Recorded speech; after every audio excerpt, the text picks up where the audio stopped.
বাঙালির গোলা ভরা ধান আর গলায় গলায় গান, এই শব্দটি কিন্তু লোকসঙ্গীতের সাথে লোকসঙ্গীতের আলোচনার ক্ষেত্রে প্রায়শই ব্যবহার হয়ে থাকে। লোকসঙ্গীত হলো গ্রাম বাংলার একটি অন্যতম সঙ্গীত, যা সঙ্গীতের একটা ধারা। আজ পর্যন্ত গ্রাম বাংলার মানুষের জীবনযাত্রা, তাদের সুখ দুঃখ আনন্দ এইসবের কথাই লোকসঙ্গীতের গানে ফুটে ওঠে।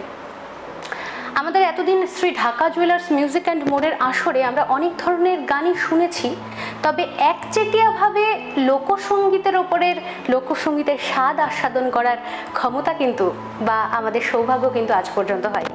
তবে আজ সেই দিন, আমরা আজকের পুরো পর্বটা জুড়ে শুধুমাত্র লোকসঙ্গীতই শুনবো। লোকসঙ্গীতের মাটির সুরে মাটির গন্ধে ছেয়ে থাকবো আমরা আপাতমস্তক। আজকে সেই সৌভাগ্যের আমাদের সঙ্গী রয়েছেন, আমাদের সঙ্গে স্বাগতা। স্বাগতাই আমাদের এই সুন্দর মুহূর্তের সঙ্গী হয়ে থাকবে। পরিচয় করে নিই স্বাগতার সাথে। নমস্কার, আমি স্বাগতা। মিউজিক অ্যান্ড মোরকে অসংখ্য ধন্যবাদ আমাকে এখানে আমন্ত্রণ জানানোর জন্য, এবং আমার ভাই সাগর নীলকে অসংখ্য ধন্যবাদ আমার নামটা এখানে সিলেক্ট করার জন্য। আশা করছি আগামী আধ ঘন্টা খুব আড্ডা দেব আর অনেক ভালো ভালো গান শোনানোর চেষ্টা করব। আমার ভুল ত্রুটি ক্ষমা করবেন।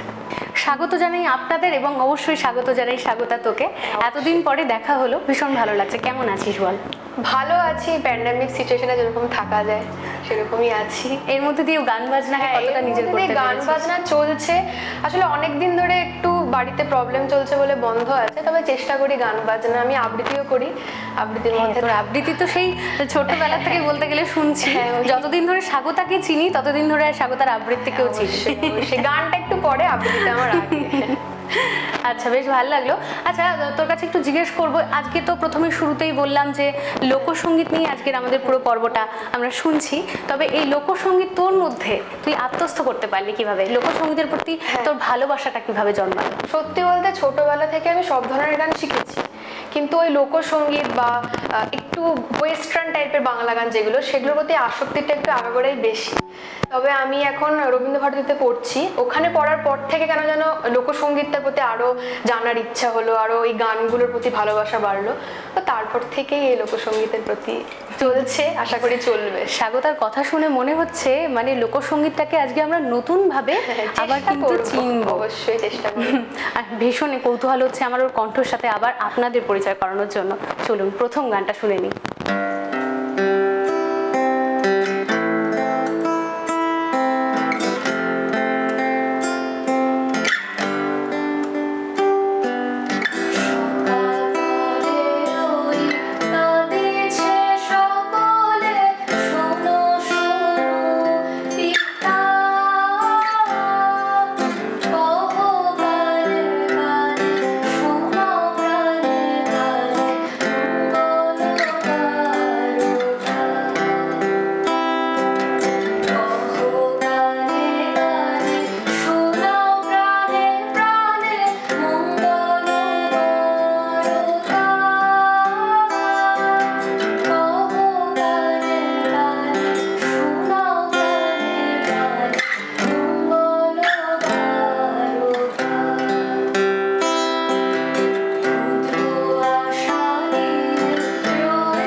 ভীষণ সুন্দর লাগলো প্রথম গানটাই, এত সুন্দর একটা আমাদের এই মহলটাকে এত সুন্দর একটা পরিবেশ দিল, সত্যি ভীষণ ভালো লাগলো, খুব ভালো লাগলো। আচ্ছা, তোর কাছে আমি একটু জানতে চাইবো যে অনেকের মতে এরকম থাকে যে যারা মূলত লোকসঙ্গীত গায় আর কি, যারা লোকসঙ্গীত শিল্পী, তারা তাদের গলায় বা তারা অন্য কোনো গান গাইতে ভালোবাসে না, বা তাদের গলায় গলায় অন্য কোনো গান মানায় না, এটা অনেকের ধারণা থাকে। আমি বলবো না সবার, অবশ্যই আমারও এখনো আমার ধারণা, কারণ আমিও সত্যি কথা বলতে ক্লাসিক্যাল গানগুলো চেষ্টা করেও হয়তো পারি না। হ্যাঁ, হয়তো কাজ ছাড়া গানটা করে দিতে পারবো, কিন্তু হ্যাঁ চেষ্টা করি সব ধরনের গান করার, তবে এর মধ্যে যেন ডুবে গেছি আর কি। আপাতবাস্তব মানে লোকসঙ্গীতের মধ্যে রবীন্দ্রসঙ্গীত করতেও ভালো লাগে অবশ্যই, আর ওই যে বললাম ওয়েস্টার্ন বাংলা গানগুলো একটু একটু চেষ্টা করি। তাহলে তুই কি বলবি যে যারা মূলত লোকসঙ্গীত নিয়ে যারা থাকে তাদের কি কারোরই মানে না না, অন্য কোনো অবশ্যই ব্যাপারটা? একদমই না। আমি এখন ইমন চক্রবর্তীর কাছে গান শিখছি। আচ্ছা। তো উনি সব ধরনের গান পারে, উনি আমাদের ক্লাসিক্যালও শেখাচ্ছেন, সব ধরনের গান শেখাচ্ছেন। তো আমি কখনোই বলবো না যে কেউ পারে না, হয়তো চেষ্টা করে না এই ধরনের গান করে বলে। অনেকের হয় না, আমি ফোক করছি বলে আমি ফোকই করবো, বা আমি ক্লাসিক্যাল গাইছি বলে ক্লাসিক্যাল গাইবো। তো চেষ্টা করলে আশা করি নিশ্চয়ই পারবো। কিন্তু স্বাগত আপাতত লোকসঙ্গীতের সাথেই নিজেকে জুড়ে নিয়েছে। আচ্ছা, গানের শুরুটা কিভাবে একটু শুনতে চাই। আমি ছোটবেলা থেকে গান আবৃত্তি করতে ভালোবাসতাম। তো অশোক গোস্বামীর ওয়াইফ, উনি আমাদের বাড়ির সামনে দুপুর সন্ধ্যাবেলা করে গান করতেন। তো আমার খুব ভালো লাগতো, আমি মাকে বলতাম যে আমিও যাবো। তো ওই বম্মা আমাকে নিজের কোলে বসিয়ে সারেগামা পাধানিসা শিখিয়েছিল, কিন্তু বয়স হয়ে গেছিলো বলে তো ওইভাবে আর শেখাতে পারবে না। তো ওই বম্মাই আমাকে প্রশান্ত স্যারের কাছে নিয়ে যায়। প্রশান্ত কুমার দে সরকার আমার প্রথম টিচার। তো তারপর থেকেই শুরু আমার গান বলতে গেলে, ওই হারমোনিয়াম বাজিয়ে গান করে, মানে ছোটবেলা থেকে যা হয় গান শুনে শুনে শুনে শুনে ওইভাবে শুরু। আচ্ছা, আজকে যে তুই এখানে গানটা নিয়ে আমাদের সামনে বসে আছিস, কখনো আবৃত্তিটা যেহেতু তোর একটা মানে মনের খুব মানে একটা অন্যরকম জায়গায় রয়েছে, তো কখনো মনে হয়নি যে পুরোপুরি আবৃত্তিটা? হ্যাঁ, আমি চেয়েছিলাম আবৃত্তি নিয়ে পড়তে চেয়েছিলাম, এটা সত্যি কথা, কিন্তু আবৃত্তি নিয়ে পড়াশোনার কোনো কিছু নেই। তোমাকে ড্রামা বা এই ধরনের বাচিক শিল্পী যেগুলো ওভাবে পড়ার কিছু নেই। তো আমি সেজন্য ভাবলাম যে গান নিয়ে এগোই, আশা করি আবৃত্তির রাস্তাটা আমার খুলবে। আমি যদি নিজেকে প্রতিষ্ঠিত করতে পারি, আমি আবৃত্তির রাস্তাটাও এগিয়ে দিতে পারবো। আচ্ছা, তোর ভবিষ্যতের জন্য আমাদের সবার তরফ থেকে শুভকামনা রইল অনেক। অনেকটা দূরে এগিয়ে যা। পরের গানটা শুনে নি, তারপরে আরো অনেক গল্প আছে। এরপরে কোন গানটা শোনাবি? আমি ফোক গান শুরু করছি, জাত গেল জাত গেল। শুনে নি। জাত গেল জাত গেল বলে এ কি আজব কারখানা, জাত গেল জাত গেল বলে এ কি আজব কারখানা, সত্য কাজে কেউ নয় রাজি, সত্য কাজে কেউ নয় রাজি, সবই দেখি না না না না, জাত গেল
প্রত্যেকটা কথা কতটা গভীর একবার ভাবতো। তো বাস্তব কথা, একদম বাস্তব কথা, মানে মানুষ সুরে তো মানে পাগল হয়েই থাকে, কিন্তু লোকসঙ্গীত এমনই একটা জিনিস, তার প্রত্যেকটা কথা মানে গায়ে মানে কাটা দেয়। গায়ে কাটা দেয়, একেবারেই সত্যি। দারুণ দারুণ, ভীষণ, তুই গাইলেও দুর্দান্ত। Thank you, ভীষণ। চেষ্টা করেছি, গলার অবস্থা খুব খারাপ। তো এর মধ্যে দিয়েও আমরা এত আনন্দ পাচ্ছি, না জানি ভালো হলে কিভাবে পেতাম আনন্দটা। আচ্ছা, তোর কাছে আমি একটু শুনতে চাইবো যে রায়গঞ্জ ছেড়ে তো তুই বললি যে এখন বর্তমানে রবীন্দ্রভারতীতে পড়াশোনা করছিস, তো সেইখানকার গানের পরিবেশটা কেমন, বা ওইখানে তুই ওখানকার এক্সপিরিয়েন্সটা? মানে আমি যখন এখান থেকে যাই, তা অবশ্যই আমি অনেক কিছু শিখে গিয়েছি এখান থেকে, কিন্তু ওখানে না মানে আমি যেন গুটিয়ে গেছিলাম নিজেকে। সত্যি কথা বলতে আমি অস্বীকার করবো না, আমি নিজেকে গুটিয়ে ফেলেছিলাম যে ওখানে আরো সবাই অনেক কিছু জানে, অনেক কিছু, আমি হয়তো কিছুই জানি না। আমি ভয় পেতাম গান করতে। আমি মানে বলে না কলকাতায়, আমাকে সবাই জিজ্ঞাসা করে কলকাতায় গিয়ে স্টেজ শো করিসনি, আমি সত্যি ভয় পেতাম, কারণ ওখানে সবাই আরো অনেক কিছু জানে, অনেক কিছু শিখেছে। তো আমি চেষ্টা করছি শিখে শিখে আমি যদি এগোতে পারি, আমি যদি স্টেজ শো করতে পারি পরবর্তীকালে, মানে এটা একটা হয়েছে। সেটা তো অবশ্যই, সেটা হবেই। আমরা স্বাগতাকে আজকে আমাদের রায় বাংলার পর্দায় দেখছি, এরপরে আরো বড় পর্দায় দেখবো, এর তারপরে মানে স্বাগতাকে একদিন মুখ উঁচু করে সবাই দেখবে, এটাই আমাদের সবার প্রার্থনা। কিন্তু আমি তবুও শুনতে চাই যে ওখানকার মানে তোর রবীন্দ্রভারতীর ভেতরের পরিবেশটা কেমন, সেই ব্যাপারটা অনেকেই কিন্তু এই ব্যাপারটা নিয়ে বেশ কৌতূহলী, যে রবীন্দ্রভারতীর মানে সবার কাছে কিন্তু অনেকের কাছে স্বপ্ন একটা। একদম একদম। হ্যাঁ, সেখানকার ভেতরের পরিবেশটা আমি মানে চাইছি জানতে। খুবই ভালো, মানে সারা দিন গান হচ্ছে। আমাদের ডিপার্টমেন্টটা যেহেতু আলাদা, ডান্স ফ্লোর, ড্রামা, গান, ইনস্ট্রুমেন্ট, সারা দিন গান হচ্ছে, সারা দিন ম্যামেরা গান শেখাচ্ছেন। ইভেন আমাদের বসন্ত উৎসব ওখানে ফেমাস, সবাই জানে সেটা। তো তার রিহার্সাল করা, মানে প্রচুর মজা একটা হয়ে থাকে, গান বাজার মধ্যে সারাদিন থাকা আর কি। আর গেট দিয়ে ঢুকতেই তানপুরার আওয়াজ, সারাদিন গানের মধ্যে দিয়ে খুবই ভালো কেটেছে। আর পরিবেশটা খুবই ভালো, কেউ না গেলে না বুঝতে পারবে, সত্যি কথা। এখন এই মুহূর্তে ভীষণ মিস করিস না? খুবই মিস করি। লাস্ট 1-1.5 বছর তো আর হলো না, জুলাইতে শেষ। জুলাইতে শেষ পরীক্ষা, এমনিতে তাহলে সব অনলাইনেই এখন বর্তমানে, তাহলে ভীষণ মিস করছিস তুই? খুবই মিস করছি। আর তার মধ্যে তার আগের বছর আমার শরীরটা খারাপ ছিল বলে আমি অনেক দিন ইউনিভার্সিটি যেতে পারিনি, তো আমার 2 বছরের একটা গ্যাপ হয়ে গেল। কি করবো, আর কি করা যাবে। সেটাই না, যতটা আনন্দ তুই নিয়ে ফেলেছিস অলরেডি, সেই আনন্দটাই তোকে ভবিষ্যতে এগোনোর জন্য আরো অনেকটা চার্জ করবে, তাই না? ঠিক আছে, গল্প আরো হবে, গল্পও শুনতে ইচ্ছে হচ্ছে, গানও শুনতে ইচ্ছে হচ্ছে, কোনটা ছেড়ে কোনটাতে যাই বলুন তো? পরের গানটা আগে শুনে নি, তারপরে আবার গল্প করব। এমন যদি হতো আমি পাখির মতো, क्या बात, উড়ে উড়ে বেড়াই সারাক্ষণ। এমন যদি হতো আমি পাখির মতো, উড়ে উড়ে বেড়াই সারাক্ষণ। পালাই মুখ দূরে, ক্লান্ত ভাব ঘুরে, ফিরবো ঘরে কোথায় এমন ঘর। পালাই মুখ দূরে, ক্লান্ত ভাব ঘুরে, ফিরবো ঘরে কোথায় এমন ঘর। বৃক্ষতলে শুয়ে তোমার দুঃখ ছুঁয়ে, বৃক্ষতলে শুয়ে তোমার দুঃখ ছুঁয়ে, ঘুম আসে না, ঘুম সার্থক। এমন যদি হতো আমি পাখির মতো, উড়ে উড়ে বেড়াই সারাদিন।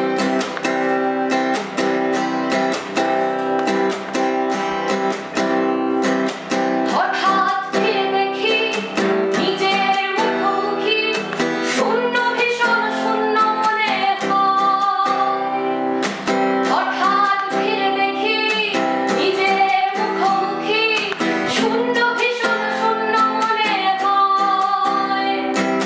কি আর এমন হবে, কে পেয়েছে কবে, কি আর এমন হবে, কে পেয়েছে কবে, স্বপ্নগুলো স্বপ্ন হয়ে রয়।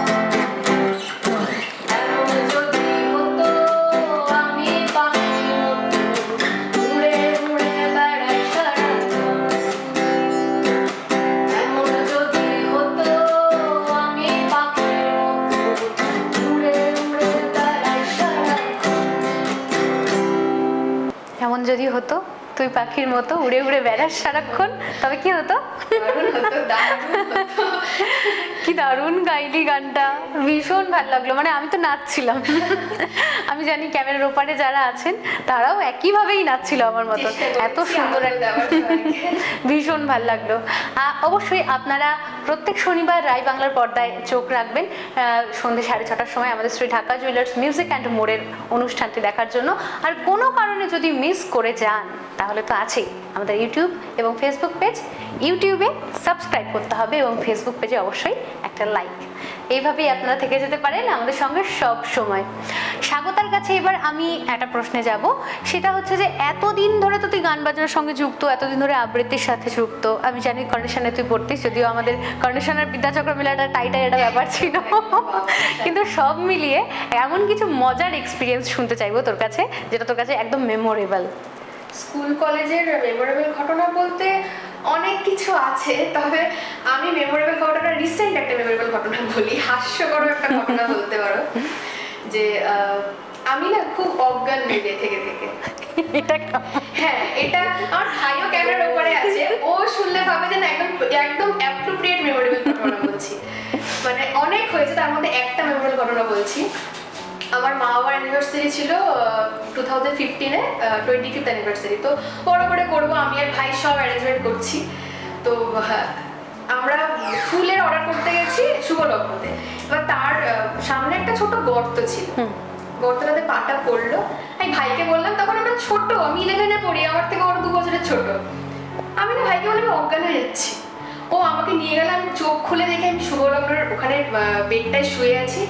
যে একটা দাদু ছিল ভেতরে, সে আমাকে মাথায় ঠান্ডা তেল দিয়ে দিচ্ছে। বন্দে মায়া লাগাইছে পিরিতি শিখাইছে বন্দে মায়া লাগাইছে পিরিতি শিখাইছে দেবানা বানাইছে কি জাদু করিয়া গো বন্দে মায়া লাগাইছে কি জাদু করিয়া গো বন্দে মায়া লাগাইছে বন্দে মায়া লাগাইছে প্রীতি শিখাইছে বন্দে মায়া লাগাইছে প্রীতি শিখাইছে দেবানা বানাইছে কি জাদু করিয়া গো বন্দে মায়া লাগাইছে কি জাদু করিয়া গো বন্দে মায়া লাগাইছে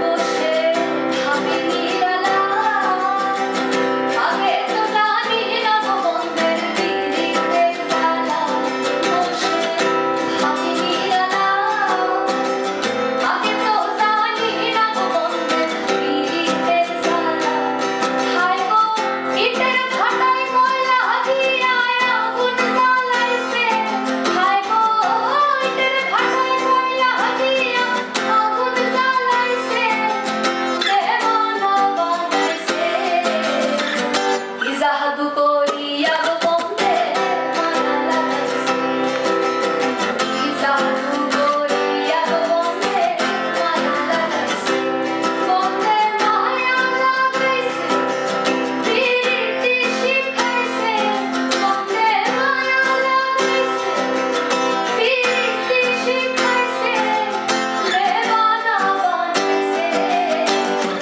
কি জাদু করিয়া গো বন্দে মায়া লাগাইছে কি জাদু করিয়া গো বন্দে মায়া লাগাইছে কি দারুণ লাগলো, পুরো মহলটাই চেঞ্জ হয়ে গেছিল। আমি তো ভীষণ এনজয় করছি, ভীষণ ভীষণ। Thank you Rai Bangla, thank you Shri Dhaka jewellers music and more, এত সুন্দর একটা আসর আমাদের দুজনকে উপহার দেওয়ার জন্য, আর অবশ্যই দর্শক বন্ধুদেরও।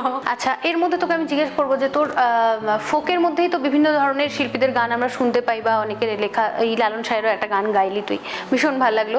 তার মধ্যে তোর পছন্দের শিল্পীরা কারা?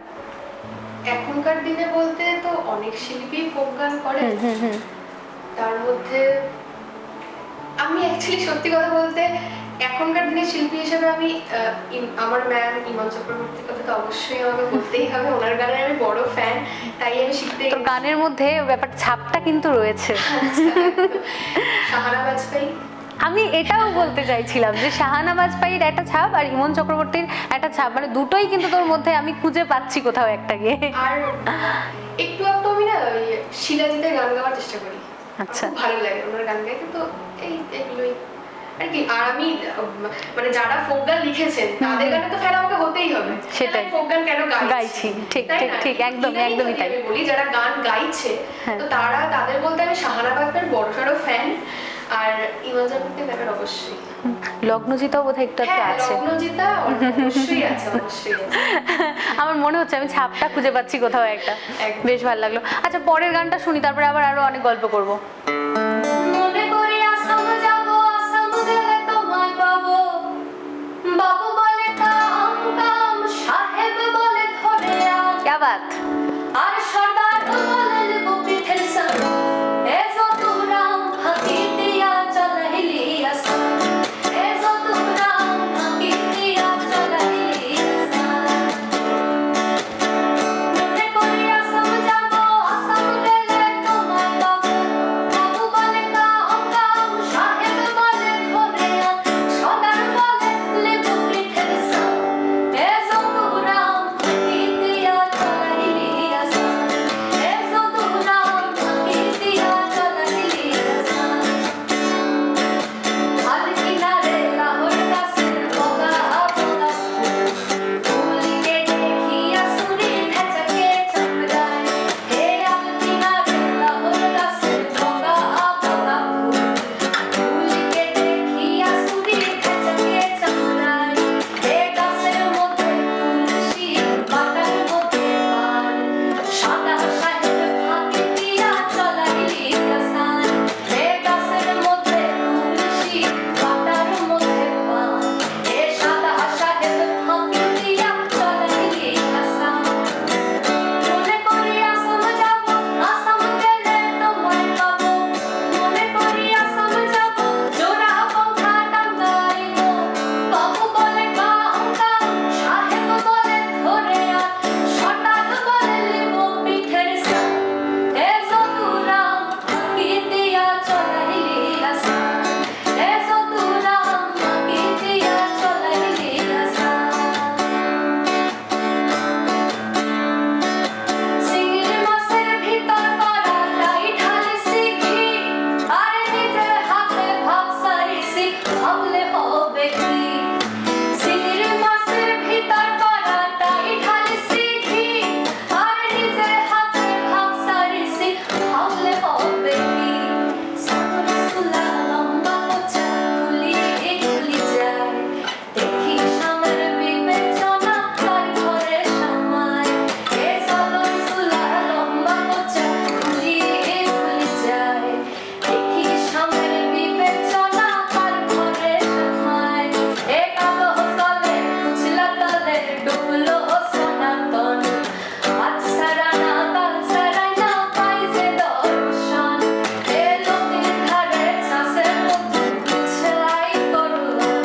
সিরি সিরি পাতা নদী বইছে 12 মাস। এ সিরি সিরি পাতা নদী বইছে 12 মাস। এ সিরি সিরি পাতা নদী বইছে 12 মাস। ভীষণ ভালো লাগলো, দারুণ দুর্দান্ত লাগলো, খুব সুন্দর একটা সন্ধে কাটাচ্ছি। তবে সময়টাকে তো ধরে রাখতে পারছি না, সময়টা চলেই যাচ্ছে। তবে এটাই আমাদের আজকের অনুষ্ঠানের শেষ গান। তবে আমার ভীষণ ইচ্ছে করছে যে এবার একটু অন্য টেস্টের কিছু একটা শুনি। চেষ্টা করছি, অবশ্যই চেষ্টা করবো। আমার দাদা আমাকে প্রচুর রিকোয়েস্ট করেছে গানটা করার জন্য, চেষ্টা করবো আমি। আচ্ছা, তাহলে একটা কাজ করি, ওই গানটা দিয়ে আজকের এপিসোডটা আমরা শেষ করি। তাহলে স্বাগতার গান শুনতে শুনতে আজকের এপিসোডটা আমাদের শেষ হোক। তবে হ্যাঁ, একটা কথা বলি, এই যে এত সুন্দর একটা মহল তুই আমাদের উপহার দিলি, তার জন্য রাই বাংলা এবং Shri Dhaka jewellers music and মোড়ের পক্ষ থেকে তোর জন্য কিছু উপহার থাকছে, সেগুলো আমরা দেখে নিচ্ছি। এত সুন্দর একটা পরিবেশ এতক্ষণ ধরে আমাদের উপহার দেওয়ার জন্য শ্রী ঢাকা জুয়েলার্সের পক্ষ থেকে তোর জন্য এই ডিসকাউন্ট কুপন থাকছে। Thank you. মাটির গন্ধে ভরা Shri Dhaka jewellers music and মোড়ের আজকের এই স্মৃতিকে, তোর স্মৃতিকে প্রতিপালকে সারা জীবন রাখতে শ্রী ঢাকা জুয়েলার্সের পক্ষ থেকে তোর জন্য এই সুন্দর মেমেন্টো থাকছে। আড্ডা হলো, মজা হলো, দারুণ দারুণ গল্প হলো, হাসলাম, নাচলাম, গানে গানে দুললাম, সবটাই হলো। কিন্তু এর মধ্যেই তো আমাদের বিদায় নিতেই হচ্ছে। আগেই বলেছি স্বাগতার গানেই আজকে আমাদের আসরটা আমরা ছাড়বো। তবে তার আগে বলে নিই, আগামী সপ্তাহে ঠিক একই দিনে আবারও একজন নতুন বন্ধুর সাথে আপনাদের সঙ্গে পরিচয় করাবো। ঠিক অন্যরকম একটা মহল তৈরি করবো। ততক্ষণ পর্যন্ত সকলে ভালো থাকুন, সুস্থ থাকুন এবং দেখতে থাকুন রাই বাংলা। নমস্কার। অজানায় কত অভিনয় করে বসে তোমায় ভেবে, আমার অযথা সব লেখা গান সব শুনে মন করে উচাটন। তুমি বোঝনি কেন আমাকে, তুমি বোঝনি আমি বলিনি, তুমি স্বপ্নতে কেন আসনি, আমার অভিমান তোমাকে নিয়ে সব গেছি। তুমি বোঝনি আমি বলিনি, তুমি স্বপ্নতে কেন আসনি, আমার অভিমান তোমাকে নিয়ে সব গেছি। গানে গানে সুরে সুরে কত কথা বলছি তোমাকে, তুমি বোঝনি বোঝনি। হা হা হা হা